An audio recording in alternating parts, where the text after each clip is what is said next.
Hello guys! Welcome to my vlog. Ayan guys, so nandito na kami ngayon sa Tarlac. So nakaligo na ako guys sa sobrang pagod, 2 nights na napupuyat. So ayan guys, magpapahinga na kayo sa bukas ay rarayot na kami sa trabaho. Ayan po guys, yung aking ayan, kasipag-sipag na driver guys, na bagong driver, si Dan Hernandez. Ayan guys, matutulog na lang, nag-aayos pa siya ng mga catalog guys. Kasi nga, mamaya ako na naman magagawa. So ayan guys, ito kami ngayon sa Dao. So ito yung aming tutulugan guys. Napaka-simple lang guys kasi tulog lang naman eh. Ayan guys, so simple lang yan guys. Oh. Diba?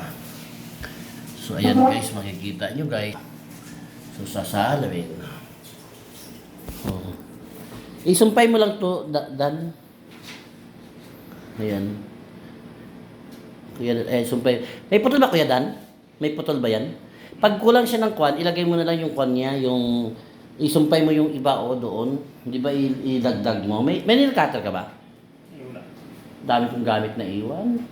Wala yung mga skinner ko, wala yung... Yan. Pinapanood mo?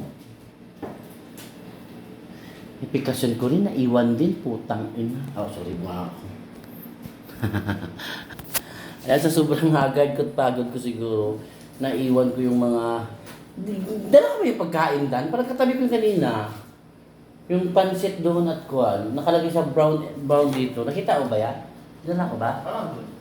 Naiwan? Alam ko, anong laman noon?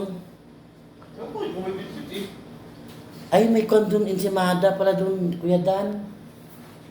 So, ayan guys, time check po, magna-9 na. Gusto ko nang pumikit kasi sobrang pagod na. Ayan guys, so thank you for watching guys. So, see you na lang tayo for the next video guys.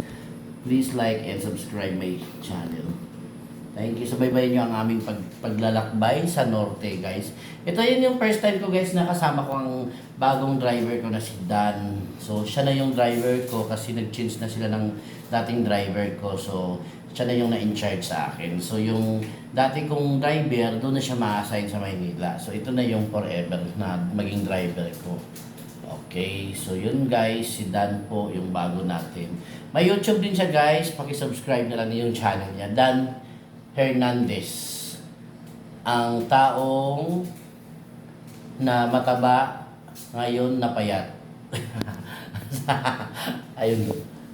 Tumingin ka naman. Ayan o. Laki-laki yan dati guys. Ngayon pumayat siya. Ayun.